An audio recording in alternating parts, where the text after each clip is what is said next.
তোরা সবাই দেয়া যায় জ্ঞান, কিন্তু তোর দরকার একটা বউ। তোর মনের কথাটা বুঝা না কেউ। মাথার উপরে আকাশ, আকাশ আছে তারা, যদি বিশ্বাস না করস তো তোর হুগা মারা সারা।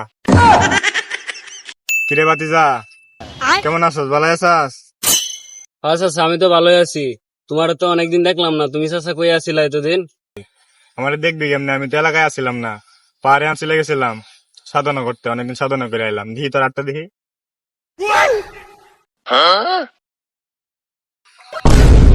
তোর আটের লেহা দেখি আমি যা বুঝতেছি তা করলে তুই কি রাগ করবি?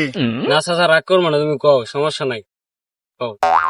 তোরা সবাই দেয়া যায় জ্ঞান, কিন্তু তোর দরকার একটা বউ। তোর মনের কথাটা বুঝা না কেউ। কথা কি সত্য? ওরে চাচা, হয় এটা তো একদম সত্য রে চাচা। আচ্ছা চাচা, তুমি এটা বুঝলা কেমনে? আমি তো তোমার কখনো এটা কই নাই, তুমি এটা বুঝলা কেমনে?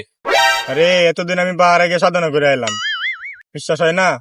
মাথার উপরে আকাশ, আকাশ আছে তারা, যদি বিশ্বাস না করস তো তোর হুগা মারা সারা।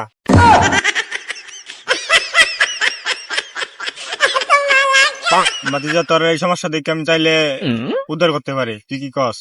কি বলো চাচা, তুমি আমার এই সমস্যা থেকে উদ্ধার করবা? তুমি যা করবা আমি তাই মান দাঁড়িয়ে আছি, বলো চাচা। তোর আমি পাহাড়ি অঞ্চল থেকে আনা একটা কাছে শিখর দিয়া যাবো। তুই সাসারে 50 টাকা দিবি না? খুশি হইয়া ক, দিবি না? চাচা আমার সমস্যা যদি সমাধান হয় চাচা, তোমার 50 টাকা না আরো বেশি দিতে আমি রাজি আছি, অবশ্যই দিব চাচা। উপরে আছে আকাশ, আকাশ আছে তারা, এই শিকারটা যদি তুই ভালোভাবে ব্যবহার না করতে পারস তো তোর হুগা মারা সারা। দে বাতি যাওয়ান চাচারে 50 টাকা দিয়ে খুশি হইয়া। हे प्रभु हे हरि राम कृष्ण जगन्नाथ নাও চাচা তোমার 50 ये क्या हुआ?